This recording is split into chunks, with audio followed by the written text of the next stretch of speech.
Hola, estás en el canal Realidad Detective y hoy tenemos otra historia horrible. Cada caso deja una cicatriz. Este me marcó el alma. Todo comenzó con una nota en el archivo. Mi madre es lo que nunca debí perder. El eco de susurros prohibidos cubría el silencio de la madrugada, sellando su destino. Soy Julián Soto, detective privado. Hoy abro un archivo que nunca debería ver la luz. El caso de una madre y su hijo en Nuevo León, cuya relación sentimental desafió todas las leyes y costumbres. ¿Quieren saber cómo lo oculto puede arruinar a los inocentes? Mi oficina olía a papel viejo y a café rancio. El polvo danzaba en el único rayo de sol que se colaba por la persiana. Así son mis días, llenos de sombras y verdades a medias. La puerta se abrió sin un aviso. Eran los Ramírez, una familia que conocía de vista. Gente de trabajo, de pocas palabras. Venían con el peso del mundo en los hombros. La mujer, Marta, sostenía un sobre Manila como si quemara. Su marido miraba al suelo. No hacía falta ser detective para ver la vergüenza en sus ojos. Me entregaron el sobre. Dentro, un puñado de fotografías borrosas, tomadas de lejos, con un pulso tembloroso. Mostraban la fachada de una casa modesta, una de tantas en las afueras de Monterrey. Pero había algo más. En una imagen, dos sombras en la ventana, demasiado juntas. En otra, una silueta que se asomaba por la cortina. Parecía una escena de vigilancia. Una obsesión. Junto a las fotos, unos trozos de papel. Notas, escritas con una caligrafía desesperada. Frases sueltas. No puedo más. El diablo vive en esa casa. Sálvenlo. Marta empezó a hablar. Su voz era un hilo. Hablaba de su sobrina, Marina, la autora de las notas, la que tomó las fotos. Estaba obsesionada con sus vecinos, Dolores e Iván. Madre e hijo. Marina creía que algo terrible pasaba allí dentro, algo oscuro, antinatural. Los Ramírez no sabían qué hacer. Tenían miedo de la policía, miedo del escándalo, miedo de estar equivocados y más miedo de tener razón. Por eso vinieron a mí, el último recurso antes del abismo. Acepté el caso. No por el dinero, que era poco. Lo acepté por la mirada de Marta, la misma mirada que he visto en cientos de clientes, la que dice que la normalidad se ha roto en 1000 pedazos. Fui a la casa al día siguiente, un barrio tranquilo, de calles polvorientas y perros dormidos al sol. La casa de Dolores e Iván era como cualquier otra. Pintura descascarada, un pequeño jardín descuidado. Pero el silencio que la rodeaba era denso, anormal. Llamé a la puerta. Tardaron en abrir. Apareció él, Iván, un joven de unos 20 y pocos años, fuerte, con los brazos cubiertos de tatuajes que parecían enredaderas de espinas. Sus ojos se movían con nerviosismo. Miraban a todas partes menos a mí. Le dije que era de una compañía de seguros. Una excusa barata. Él asintió sin preguntar. No le importaba. Entonces apareció ella, Dolores, una mujer que no llegaría a los 50, pero parecía cargar con 80 años de pena. Su mirada era un pozo sin fondo, vacía. Sus manos, finas y temblorosas, se aferraban a su delantal gastado. Había una belleza marchita en su rostro, como una flor prensada en un libro viejo. Me invitó a pasar. Su voz era suave, casi un susurro. El interior de la casa era humilde, limpio, pero impregnado de una tristeza palpable. Me senté en un sofá hundido. Iván se quedó de pie, apoyado en el marco de la puerta, como un guardián o un prisionero. Dolores me ofreció agua. La conversación fue corta, forzada. Les hice preguntas rutinarias, sobre su seguridad, sobre la vida en el barrio.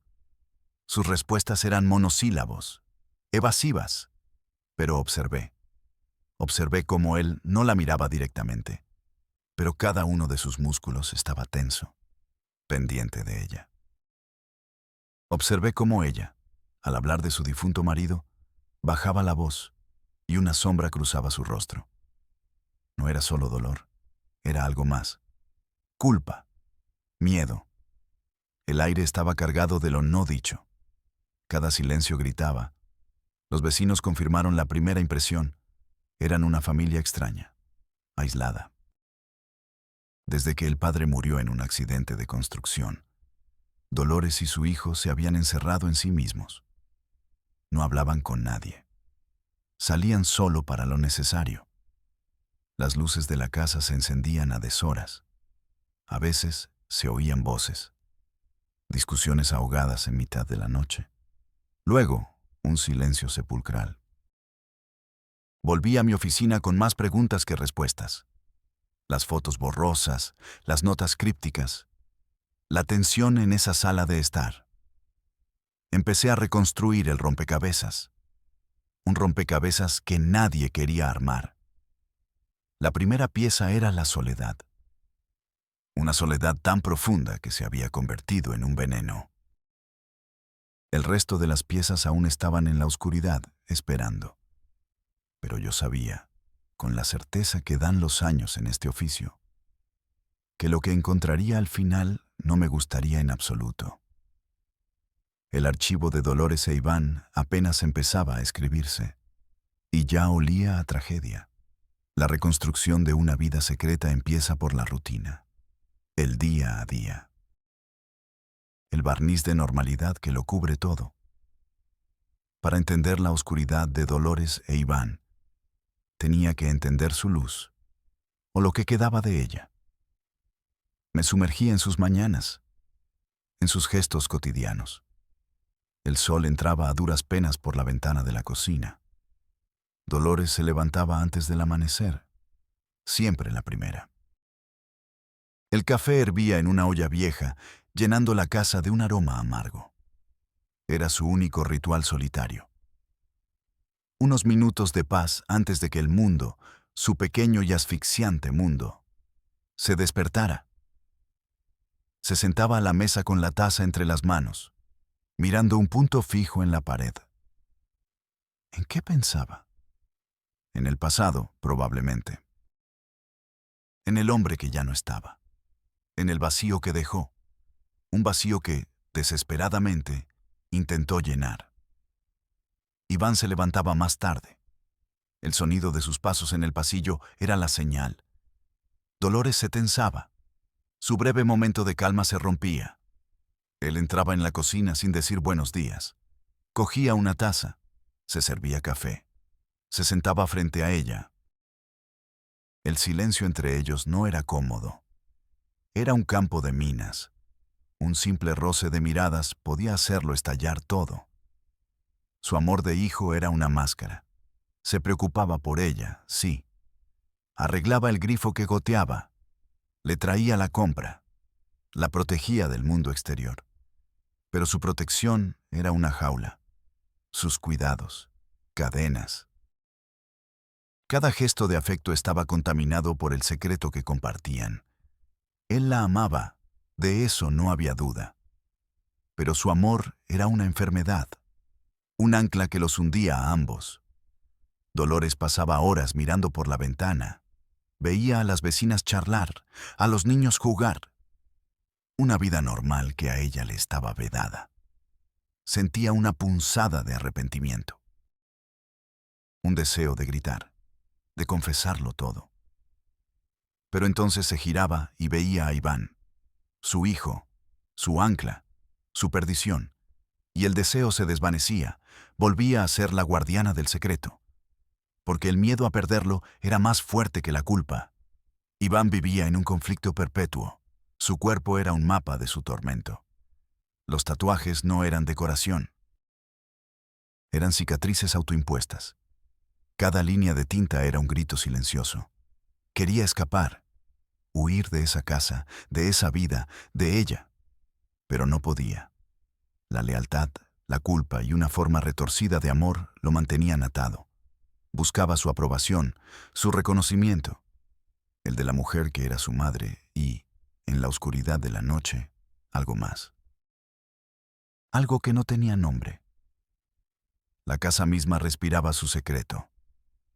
Las paredes parecían haber absorbido sus susurros nocturnos. Hablaban a través del muro que separaba sus habitaciones. No eran conversaciones, eran fragmentos de dolor, frases sueltas en la madrugada, pasos sigilosos por el pasillo. Una puerta que se abría y cerraba con un cuidado infinito. Las sombras eran sus únicas compañeras. Sombras que se alargaban y se fundían en una sola, ocultando lo que la luz del día no podía soportar. Esta rutina, este teatro silencioso, era su vida. Un infierno doméstico construido sobre los cimientos de la soledad y el deseo prohibido. El anochecer era el momento más peligroso. La oscuridad no traía descanso, sino el inicio del ritual. Un ritual sin nombre, sin palabras, pero con reglas estrictas. La cena era el primer acto. Dolores cocinaba en silencio. Iván ponía la mesa. 2 platos, 2 vasos, 2 almas en pena. Se sentaban uno frente al otro. El tintineo de los cubiertos era el único sonido. Nadie se atrevía a levantar la vista. Mirar al otro a los ojos era romper una regla no escrita. Era reconocer la monstruosidad de su existencia. Iván comía rápido, con movimientos nerviosos. Sus nudillos blancos al agarrar el tenedor. Dolores apenas probaba bocado. La comida se le hacía una bola en la garganta. La ansiedad flotaba en el aire, tan densa como el vapor de la sopa. A veces, él dejaba una nota doblada junto a su plato. Una sola palabra. Perdón. O mañana. Ella la recogía con dedos temblorosos y la guardaba en el bolsillo de su delantal, sin leerla hasta estar sola. Eran sus confesiones mudas. Sus intentos fallidos de comunicación. Afuera, la vida seguía. El ruido de los coches, la música de una casa vecina y una sombra observando. Marina, la vecina, se había convertido en un testigo involuntario. Desde su ventana, veía la silueta de sus cabezas en la cocina. Veía cómo la luz se apagaba y luego, mucho más tarde, una única luz se encendía en una de las habitaciones. No veía nada explícito, pero lo sentía. Sentía la tensión, la anormalidad. Se había convertido en la cronista de esa oscuridad. Dentro de Dolores, la batalla era constante. Un torbellino de amor maternal, culpa paralizante y un miedo atroz a la soledad. Recordaba la noche en que todo cambió. Meses después de la muerte de su esposo, la casa se sentía inmensa y vacía. El dolor era una bestia que la devoraba por dentro. Iván, entonces un adolescente, entró en su cuarto. La encontró llorando. Se sentó en la cama. La abrazó, y en ese abrazo, desesperado y frágil, algo se rompió. La línea entre madre e hijo se desdibujó. Fue un instante, un roce, una mirada que duró demasiado. Ese fue el punto de no retorno. A partir de esa noche, empezaron a caer por una pendiente resbaladiza de la que ya no podrían salir. Cada día era una tortura.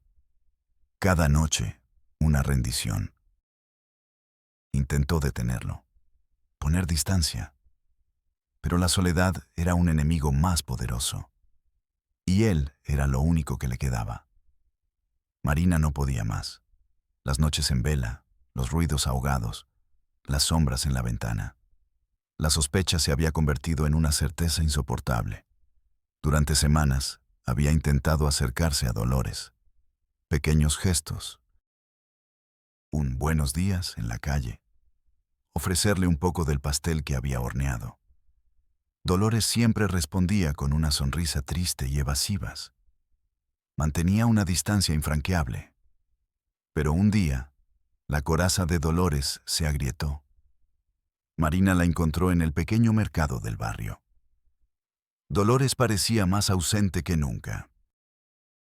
Sostenía una lata de tomates sin verla realmente. Marina se acercó con cautela. No le preguntó si estaba bien.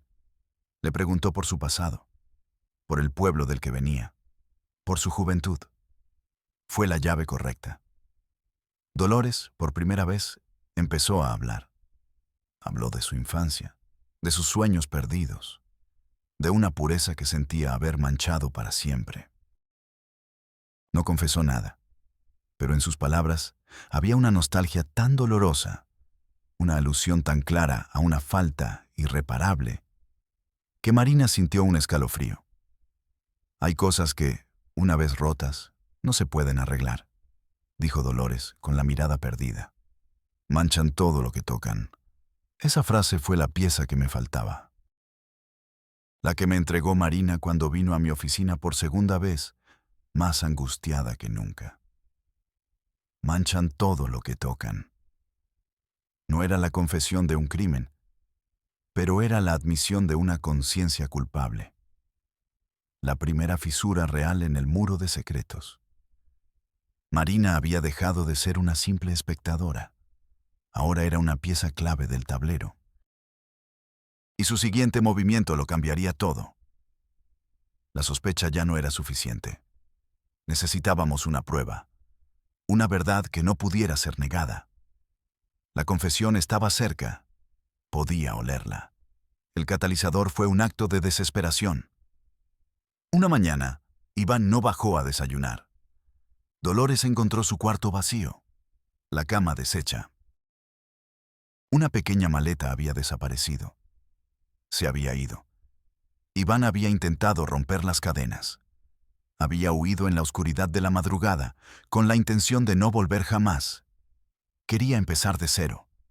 Ser un hombre normal, lejos de ella, lejos del secreto. Dolores entró en pánico. No fue un pánico silencioso. Fue una histeria desgarradora. Gritos que resonaron en la casa vacía. Rompió un plato contra la pared. Se tiró al suelo, sollozando, llamando su nombre. El miedo a quedarse sola, el terror a que su mundo se derrumbara por completo, fue más fuerte que cualquier otra emoción. Pero Iván no llegó lejos. Pasó horas en la estación de autobuses, mirando los destinos en el panel. Monterrey, Guadalajara, Ciudad de México. Nombres que prometían un escape. Pero su voluntad se quebró. La imagen de su madre, sola y desamparada, lo persiguió. Se imaginó su desesperación. Y la culpa, esa vieja conocida, lo arrastró de vuelta a casa. Cuando cruzó la puerta al anochecer, encontró a Dolores en el suelo, hecha un ovillo, rota. Su regreso no fue una victoria. Fue una sentencia. Para ambos. Marina lo vio todo. Vio la huida de Iván. Escuchó los gritos de Dolores. Vio su regreso cabizbajo. Fue la gota que colmó el vaso. Ya no podía ser una espectadora pasiva. La situación era una bomba de tiempo. Esa misma noche tomó una decisión. Vino a mi oficina. Sus manos temblaban. Me contó lo del intento de fuga. Julián, esto va a acabar mal. Muy mal, me dijo. Tengo que hacer algo. Pero si hablo, los destruyo. Si callo, soy cómplice. Yo también sentí el peso de esa decisión. Era un dilema ético que quemaba. Intervenir en la vida privada de dos personas, por más retorcida que fuera. ¿O esperar a que la tragedia ocurriera? La ley es clara, pero la moralidad es un laberinto de grises. Marina tenía razón. El silencio nos convertía en cómplices. Le di una pequeña grabadora digital. Habla con ella, le dije, como una amiga, como alguien que se preocupa. Quizás, solo quizás, esté lista para hablar. Era una apuesta arriesgada, pero era la única que teníamos. La noche de la confesión fue fría y húmeda. Marina esperó a que las luces de la mayoría de las casas se apagaran. Llevaba la grabadora en el bolsillo de su abrigo, un pequeño trozo de metal frío contra su piel. Su corazón latía con fuerza. Se acercó a la puerta de Dolores y llamó suavemente. Dolores abrió. Parecía un fantasma, los ojos hinchados de tanto llorar. El intento de fuga de Iván la había dejado sin defensas. Dejó entrar a Marina sin oponer resistencia. Fueron a la cocina. El lugar de las cenas silenciosas se convirtió en un confesionario improvisado. Marina le sirvió un vaso de agua. No dijo nada. Solo esperó, y Dolores se rompió. Con la grabadora registrando cada palabra, cada suspiro, cada sollozo, Dolores empezó a hablar. La historia brotó de sus labios como un veneno que por fin encontraba una salida. Habló de la soledad insoportable tras la muerte de su marido, de las noches de insomnio, del miedo a un futuro vacío. Habló de esa primera noche fatídica. El abrazo que se prolongó demasiado. La confusión, la vergüenza y luego la repetición. Fue solo una vez, susurró. Me dije a mí misma que solo sería una vez, para calmar el dolor, pero no lo fue. Confesó cómo la relación se convirtió en una rutina secreta, un refugio tóxico del que no podían escapar. La culpa la consumía cada mañana, pero la necesidad de no estar sola la vencía cada noche. Él es todo lo que tengo, lloraba. No podía dejar que se fuera. Entonces llegó el golpe final, la revelación que hizo que incluso yo, al escuchar la cinta más tarde, sintiera un nudo en el estómago. Su voz se quebró por completo al decirlo. Estoy embarazada. Un silencio pesado cayó en la cocina. Un silencio que la pequeña grabadora capturó a la perfección. Es de él. Es de Iván. Marina en la grabación solo pudo emitir un sonido ahogado. Un jadeo de puro shock. Había esperado oscuridad, pero no un abismo tan profundo. Dolores siguió hablando, ya sin control. Una cascada de miedo, vergüenza y súplicas de perdón. Le pedía a Marina que la ayudara, que le dijera qué hacer. No sabía que cada una de sus palabras estaba sellando su destino y el de su hijo. Marina se quedó allí, paralizada. La amiga, la vecina, había desaparecido. En su lugar estaba la testigo de un crimen impensable, la poseedora de una prueba irrefutable. La grabadora en su bolsillo ya no era un simple dispositivo. Era un arma. Era la verdad. Una verdad que tenía el poder de salvar y de destruir al mismo tiempo. Al escuchar la cinta, supe que el caso había terminado y que la verdadera pesadilla apenas comenzaba. Al día siguiente, Marina regresó a la casa de Dolores. Esta vez no fue como una amiga. Fue como un verdugo con el corazón roto. Sostenía la grabadora en la mano, a la vista de todos. No hacían falta amenazas. El pequeño objeto de plástico y metal era la acusación más poderosa. Se sentó frente a Dolores en la misma cocina. No reprodujo la cinta. No era necesario. La mirada de Dolores lo decía todo. Vio la grabadora y su rostro se descompuso. Era la materialización de su secreto, la prueba de su caída. ¿Por qué? Fue lo único que pudo susurrar Marina. Dolores se derrumbó en un llanto silencioso. Las lágrimas corrían por su rostro cansado. Intentó justificarse. Habló de la soledad de nuevo, de la pérdida, de cómo Iván era su única razón para vivir. El amor no debería tener reglas, dijo entre sollozos. Solo quería que alguien me quisiera, que no me dejara. Sus palabras eran un eco patético de la tragedia que ella misma había creado. No había maldad pura en Dolores, solo una debilidad y una desesperación tan grandes que la habían consumido por completo. La confrontación fue breve. No había nada más que decir. La verdad estaba sobre la mesa, desnuda y terrible. Marina se fue, dejando a Dolores sola con sus lágrimas y con la certeza de que su mundo se acababa de hacer añicos. Dejé que la información se asentara. La policía no cree en historias así sin pruebas contundentes.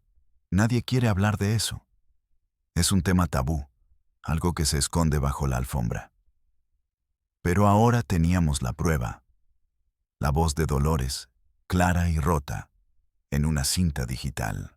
La pregunta que me rondaba la cabeza era más oscura. La confesión hablaba de un patrón, de un secreto guardado durante años. Pero, ¿qué pasó en la noche fatal? La primera noche. El momento en que todo se torció. La cinta no lo detallaba. Solo lo mencionaba como el inicio del fin.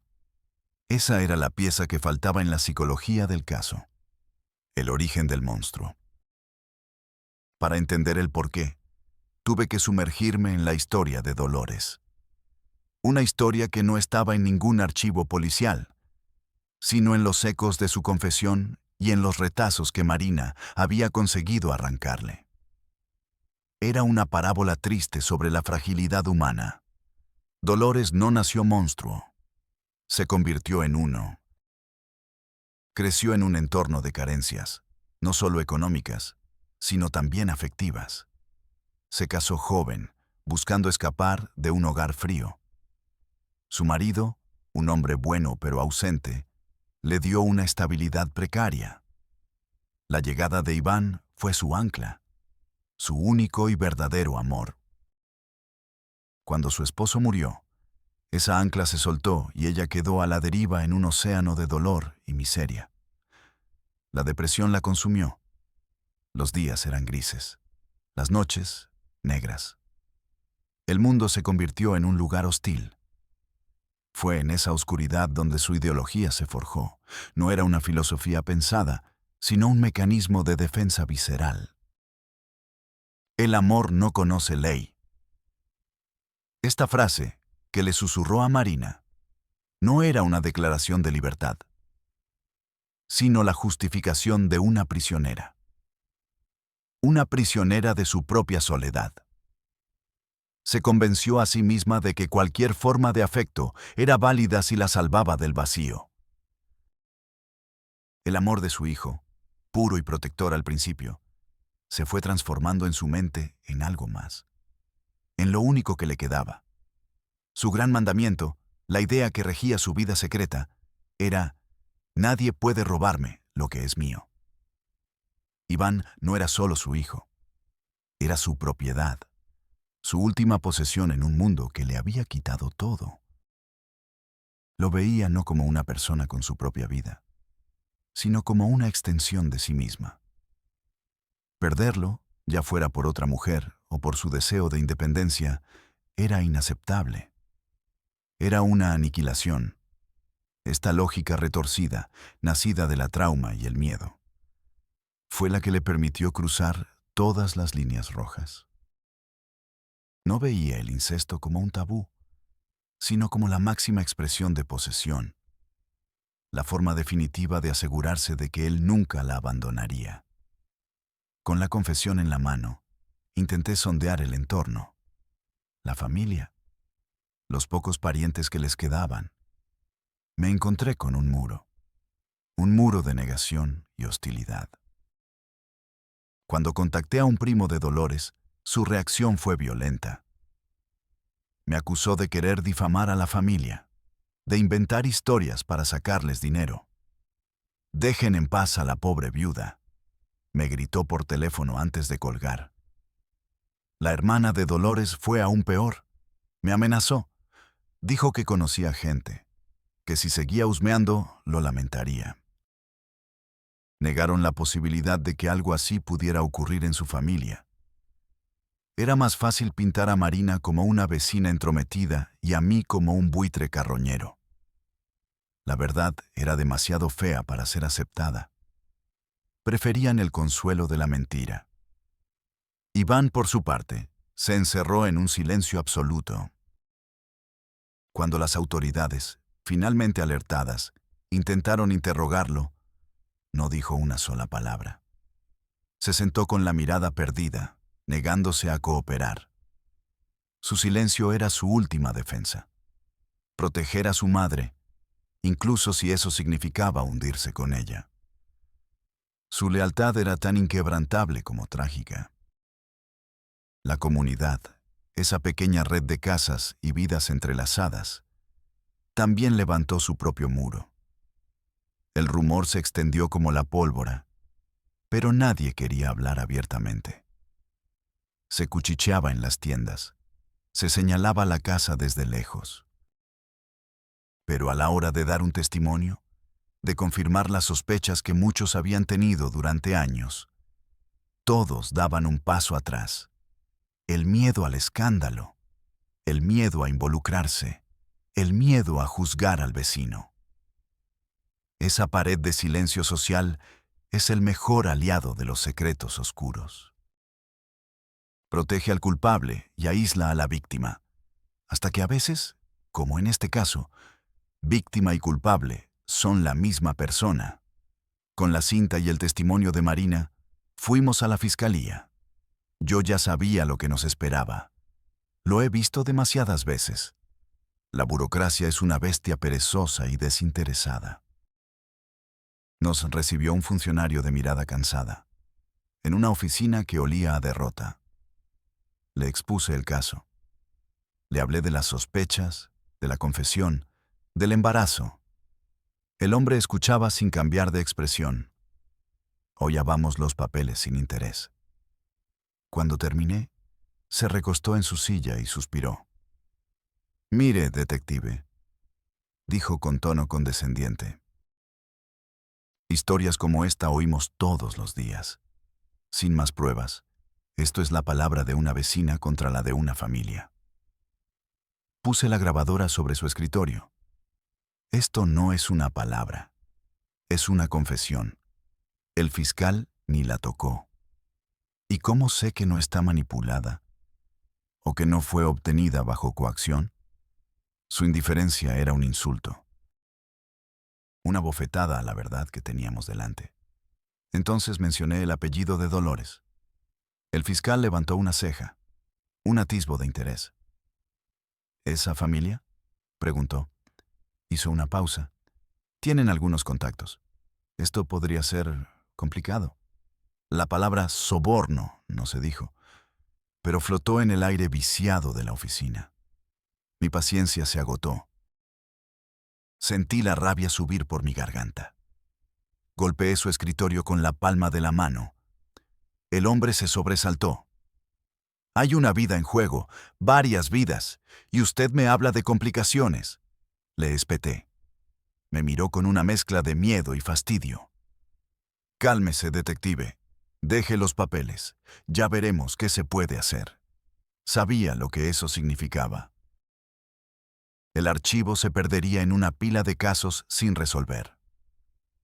Salí de allí sintiendo una impotencia asfixiante. El sistema no estaba hecho para buscar justicia, sino para mantener el status quo. Pero no iba a rendirme. Si la ley no quería escuchar, haría que la sociedad entera la obligara a hacerlo. Antes de desatar la tormenta, necesitaba una última pieza. Necesitaba entender, no desde el punto de vista legal, sino humano. Llevé una transcripción anónima del caso a una psicóloga con la que había trabajado antes. Una mujer brillante, especializada en traumas familiares. Escuchó mi relato con una atención profunda. No mostró sorpresa ni horror. Solo una tristeza profesional. Cuando terminé, se quedó en silencio por un largo rato, mirando por la ventana de su consultorio. «Esto no es un caso de maldad, Julián», dijo finalmente. «Es un fracaso sistémico. Un fracaso a todos los niveles». Me habló de la folie à deux, la locura compartida. De cómo dos personas, en un aislamiento extremo, pueden crear su propia realidad, con sus propias reglas morales.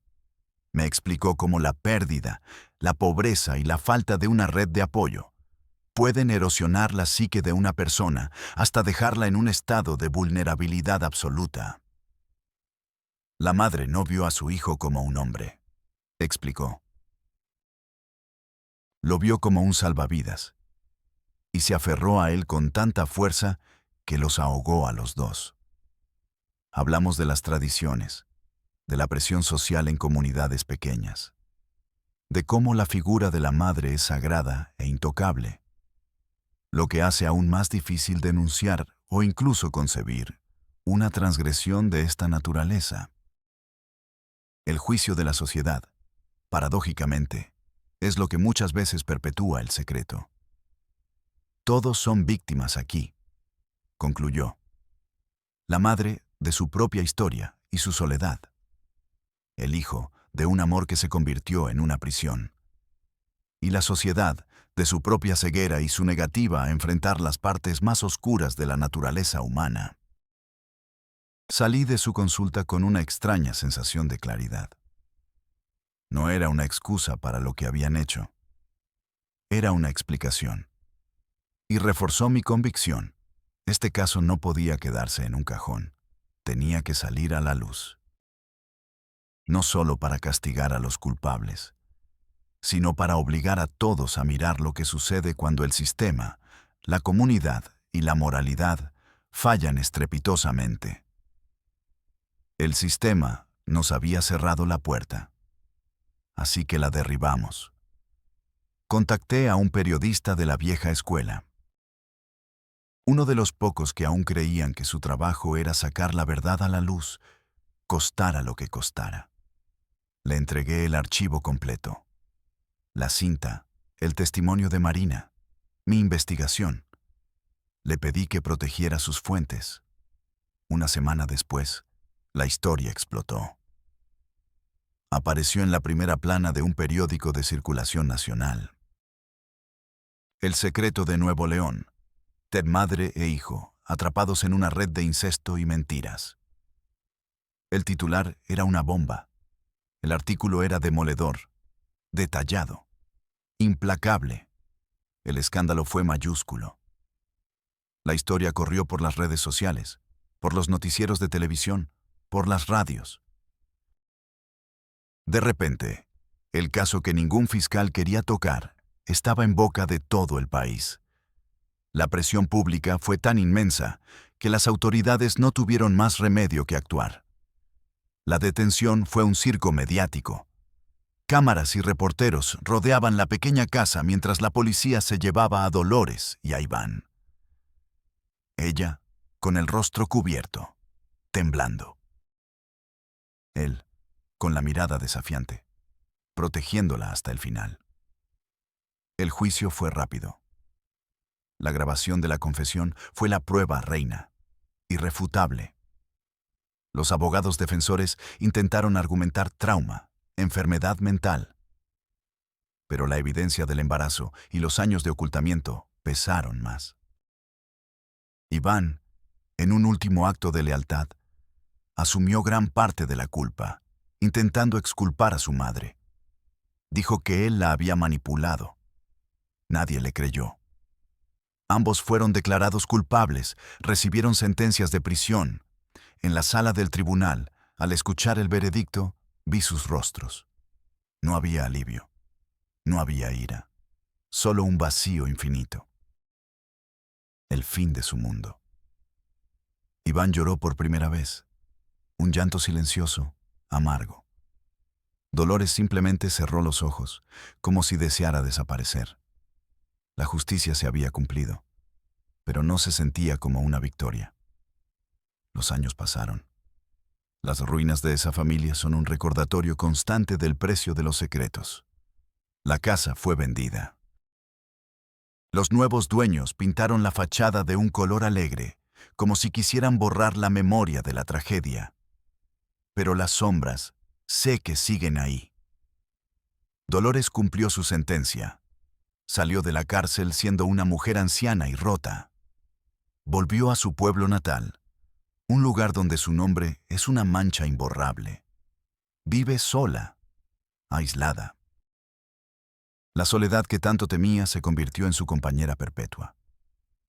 Iván, al salir, desapareció. Se cambió el nombre. Se fue a otro estado. Nadie sabe qué fue de él. Quizás logró empezar de nuevo. O quizás solo cambió de jaula. El niño, su hijo y hermano, fue dado en adopción al nacer. Crecerá sin conocer la terrible verdad de sus orígenes. Quizás esa sea la única misericordia en toda esta historia. A veces, por la noche, abro el archivo. Releo mis notas. Escucho fragmentos de la cinta. La voz rota de Dolores. El silencio de Iván. La ciudad olvidó el escándalo. Pasó a la siguiente noticia, al siguiente horror. Pero para los que estuvimos cerca, la cicatriz permanece. ¿Se hizo justicia? Sí, según la ley. ¿Se salvó a alguien? No estoy tan seguro. Destruimos un infierno para crear otro. Un infierno de rejas, vergüenza y soledad eterna. Soy Julián Soto, y hay archivos que nunca deberían cerrarse.